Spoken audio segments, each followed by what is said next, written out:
Y al mismo tiempo, lo argentino tiene sus heridas, porque yo no puedo creer lo que pasó ayer con los laboratorios. Al fin de cuentas, alguno dirá, mira, yo me voy de acá, porque si tenés que llevar al Congreso a los laboratorios para que le digan a la gente lo que ya todos sabemos, si tenés que llevar al Congreso a la gente de Pfizer para que vaya un gerente y diga que no pidieron coimas, que fue lo más importante de lo que pasó ayer, lo único que ha trascendido, la verdad, poner el Congreso a disposición de toda esa gente, armar una movida de esta naturaleza, es una pena. Díganme, Cintia, Fernando, si ustedes encuentran que sirvió para algo más lo que fue esta convocatoria a todos los laboratorios. Mi lectura es que todo lo que pasó fue la aparición de Pfizer diciendo que no hubo coimas y que la ley no contempla todo lo que ya recontra sabíamos, pero parecería que el gobierno sintió, o una parte del gobierno, algo compulsivo por mostrar que lo que decía era verdad. Entonces vengan los laboratorios, cada uno cuente cómo fue el negocio que hicimos. ¿Fuimos limpios nosotros? ¿Pedíamos coimas? Es increíble, es muy triste que el poder político se someta de esa forma al poder real. Pfizer, cuéntele a la gente, lo están televisando, el canal de Diputados TV, cuéntele a la gente si nosotros le pedimos alguna coima. Y el señor de Pfizer dice, no hubo ningún pedido de coima. Diga por qué la ley no funciona. Bueno, la ley no nos permite, no les permite a ustedes de antemano, no es que lo hayan hecho a propósito. No les permite que nosotros podamos entregar, así como las queremos entregar las vacunas. Otras vacunas están dentro de la ley, porque nosotros pedimos una ley especial. Como dice Negri, entre paréntesis, tendrían que haber sido llamados para construir esa ley especial que necesitaban. Entonces me entristece, y la verdad que me dan ganas de irme del mundo, no de la Argentina, en esto que nos ocurre, porque me parece, yo quisiera otra lectura, y si francamente la tienen, no se priven de ella, porque a mí me provocó todo el tiempo, desde ayer a las 10 de la mañana que estoy con lo mismo, dando vueltas. ¿Qué va a pasar con la reunión de los laboratorios que no sea que vayan sus directivos y cuenten que la Argentina ha procedido bien, pero vaya si ha procedido bien, extraordinariamente en todo esto, también en el decoro, en el sentido soberano que tuvo la negociación con la gente de Pfizer, que se ve que terminó entendiéndolo, porque por algo, sabiendo que ellos pertenecen a otro establishment, sabiendo lo que la embajada le gustaría que digan, la embajada de Estados Unidos, sabiendo lo que los canales de Telefe, que son canales de Estados Unidos, en sus noticieros hubieran querido que dijera. ¿Ustedes imaginan ciertos personajes de Telefe en el noticiero? ¿Algún personaje diciendo algo que Pfizer hubiera dejado picando mal? Bueno, si hubieran hecho un festín, y no menciono lo tradicional de Clarín porque ya es una obviedad, o La Nación. Contra esto se juega todos los días, y por eso es que se terminan dando explicaciones que con toda franqueza yo no entiendo, no sé ustedes. Tenés razón, Víctor Hugo, no hay muchas vueltas a esto. Hay que decir además que esto fue una idea de Sergio Massa para dar explicaciones. Probablemente sean explicaciones para la tribuna que lee Clarín y La Nación, efectivamente. Ahora, una vez realizado, una vez expuesto, y cuando Pfizer, el laboratorio, con esta complejidad de que vos hablás y esta pertenencia, habla, lo que me parece rescatable es que queda al descubierto lo que hace Pfizer es revelar por la respuesta, por ejemplo, de Negri, de Juntos por el Cambio, cómo quedan expuestos en el lobby, ¿no? Cómo queda expuesto la oposición a qué es más importante Pfizer que el laboratorio. Anoche yo decía, ¿estarán pidiendo una ley Pfizer? Y efectivamente pareciera que sí. Hoy Pablo Schedlin, el titular de la Comisión de Salud, dice, no vamos a estar cambiando leyes cada vez que un laboratorio no firma algo. Vos preguntás iniciáticamente, ¿eran necesarias estas explicaciones? ¿Había que darle la palabra a Pfizer? ¿No bastaba con lo que el gobierno ya había argumentado? ¿No podía el gobierno comunicar sin esta exposición? Yo creo que sí. Yo creo que no hacía falta. Ahora, una vez ocurrido, me parece que dejó muy en evidencia los intereses lobistas de la oposición. Sí, yo voy en la misma línea que ustedes, Víctor Hugo, Cintia. Yo creo que este es un claro ejemplo de responder a la agenda que impone la oposición. Digo, la oposición impuso un juego perverso de la duda, de la desconfianza en torno a los laboratorios, en torno a los supuestos hechos de corrupción con Pfizer. O sea, ellos construyeron un escenario de duda para que la sociedad juzgue al gobierno nacional. ¿Para qué? Para tapar el proceso de vacunación que se viene dando exitosamente. Y me parece que el hecho de haber generado que los laboratorios vayan, hablen, expongan, no es otra cosa que hacerles el juego. No me extraña porque viene de una propuesta de Sergio Massa, ¿no? Digo, entonces, ahora, me parece que si en todo caso uno, como integrante de esta sociedad, necesita pedirle algo al gobierno en términos de que den explicaciones, me gustaría que den explicaciones los que forman los precios, me gustaría que den explicaciones los que no cumplen ni con la ley de góndola, ni con el control de precios, ni con los precios cuidados. Me interesa mucho más eso. ¿Por qué? Porque los laboratorios no tienen nada que explicarle a la oposición y no tienen nada que explicarnos a nosotros que entendemos que es un acuerdo entre privados que ha dado resultados porque la Argentina está vacunando. Entonces me parece que por un lado le fuimos a responder a la agenda de la oposición y a la agenda de aquellos que necesitamos que los precios bajen y otro tipo de respuestas que tienen que ver con lo económico. Eso parece que no está en las urgencias, por lo menos de Sergio Massa. Y sumando a lo que decís vos, Fernando, destacar lo inédito de que el sector privado esté dando explicaciones en el Congreso Nacional.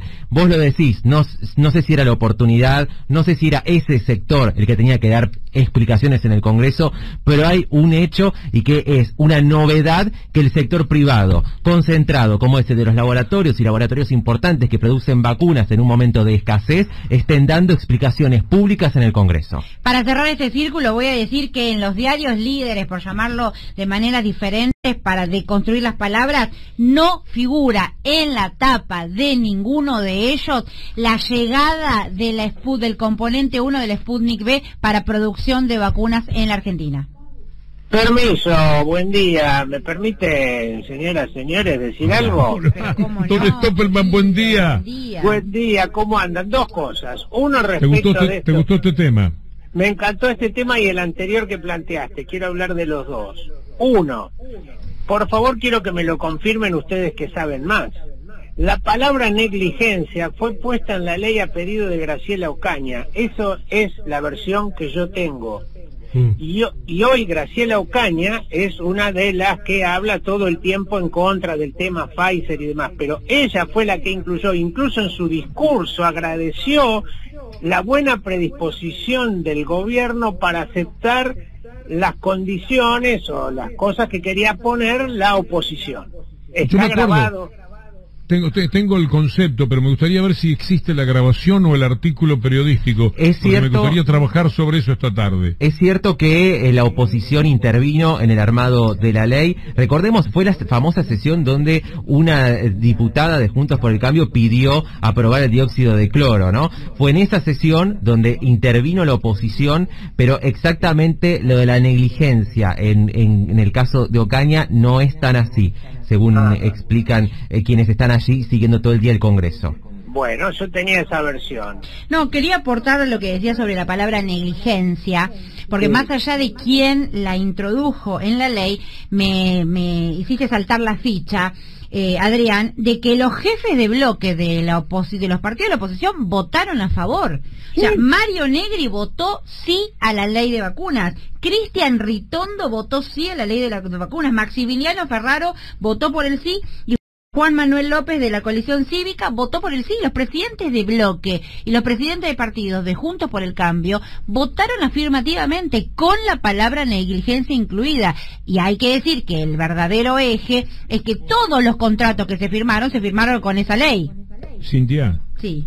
Y la palabra negligencia, para que la gente entienda, en realidad para yo entender, ¿qué significado tenía ahí? ¿Qué tenía que ver negligencia? Sí. ¿Cómo jugaba esa palabra? Tiene que ver con la responsabilidad del laboratorio.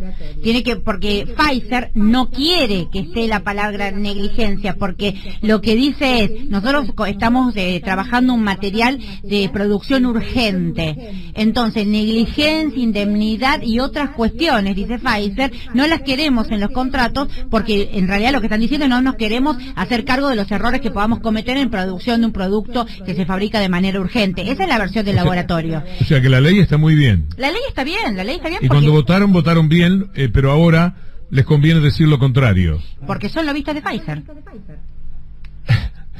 Es muy loco, Cintia. Lo notable es que se animen. Porque yo supongo que en algún momento se encuentran ahí en el Congreso con alguien y dice, pero vos votaste esto, ¿qué estás diciendo? ¿Qué estás haciendo Por acá? eso es lo positivo una vez realizado lo que ocurrió ayer. Quedaron en evidencia. Sí. ¿Y qué? El tema ya está claro. Yo iba a decir, ¿qué evidencia ante quiénes? Bueno, pero esa es la lucha constante. Ahí está, claro. Esa es la lucha constante, dejarlos en evidencia, de construir. Mira, yo una vez dije en Batalla Cultural que había fracasado la campaña anti-vacuna rusa. Bueno, acá decimos que fracasó la campaña contra Sputnik. Vendrán otras, porque Bueno, tienen el mapa desplegado. La campaña, el lobby por la vacuna Pfizer no se detiene, sigue vigente. Un impresentable como Mario Negri, que ha demostrado una vez más que está dispuesto a todo para reclamar por la Pfizer. Está dispuesto a todo, en realidad, para representar intereses que nada tienen que ver con el interés de nuestro pueblo. Si alguien quiere una definición de cipallismo, diría una querida amiga, ponga a Mario Negri. Las notas de los diarios, los títulos de los diarios se suceden uno tras otros. En el mismo sentido. Sin ir más lejos, hoy el diario de la Nación, con el inefable periodista premiado por el genocida Antonio Bussi, estoy hablando de Joaquín Morales Solá, hoy titula en su nota los millones de vacunas que se perdieron, y siguen con la cantidad de vacunas que se perdieron por Pfizer. Por su parte, Marcelo Longobardi de alguna manera pone en duda la vacuna, casi que te está diciendo, directa o indirectamente, que si te vacunás estás más cerca de morirte que de vivir, y que en todo caso las vacunas en la Argentina no responden a las cepas, y en todo, bien. Mientras tanto, mientras este relato insiste, los argentinos y las argentinas mayoritariamente queremos vacunarnos. El rol de la oposición política y mediática, entonces, queda claro y evidente. La realidad empieza a caminar por un lado, pero ellos están aferrados a su propio discurso. Todo esto es sabido. La pregunta que quiero hacerme es si cuando esto pase, en meses, en algún año más, no lo sé, cuando esta pandemia pase, la memoria de la sociedad toda estará a la altura de las circunstancias para ser conscientes del daño que esta gente con nombre y apellido, hombres y mujeres de la oposición política, mediática y en algunos sectores hasta empresarial, ha generado en plena pandemia. Porque a la oposición les encanta decir que el gobierno es culpable de miles de muertes porque no firmaron con Pfizer. Cuando aquí la única verdad es la realidad, y la realidad nos dice que el negocio político de esta oposición periodística y política, valga la redundancia, al gobierno, son sí los responsables de que cada vez haya más muertes, porque las anticuarentenas no se inventaron solos, porque los antivacunas no se inventaron solos, porque alguien los construyó. Ahora, no debe sorprendernos si Joaquín Morales Solá fue capaz de ignorar un terrorismo de Estado a manos de su amigo el general Bussi, si Clarín, junto a La Nación, fueron capaces de ocultar un genocidio, no van a ser capaces de una campaña antivacuna que multiplica la muerte. Sería ingenuo de nuestra parte no entenderlo. Y ante esto retomo el interrogante. ¿Cuánto vamos a ejercitar la memoria en un futuro para ser consciente de la monstruosidad de esta gente?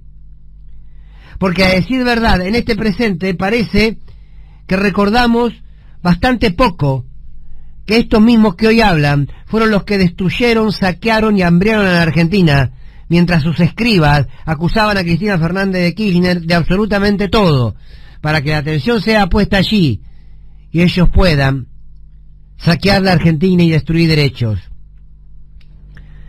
Tendrían que estar escondidos desde Patricia Bullrich hasta Mañeto, Negri, Vidal, Larreta, todos tendrían que estar escondidos en el pozo de la indignidad y asomarse apenas para ver de qué va la cosa y agradecerle a la vida de un Dios injusto que los jueces de este bendito país, algunos de ellos, les garantizan impunidad. porque cada vez que los escuchamos hablar sobre la vacuna, sobre cómo el gobierno gestionó la pandemia, uno sugiere, tengamos presente la palabra impunidad. Pueden hacerlo porque los medios y la justicia les garantiza impunidad. La libertad de expresión que todas y todos defendemos no permite que les digamos, que les gritemos a la cara, cállense la boca, un poquitito, la gente se está muriendo, cállense la boca. Cállense la boca que al país hay que refundarlo. Y ya los argentinos y las argentinas sabemos que no contamos con ustedes. Pero bueno, en nombre de la libertad de prensa seguirán hablando, de la libertad de expresión seguirán hablando, y está bien. Ahora, en nombre de la memoria, nosotros tenemos que ejercitarla. No pueden seguir haciendo lo que quieran todo el tiempo. Y a veces el límite de quien oprime se lo determinan quienes somos los oprimidos. La columna de Fernando Borrón.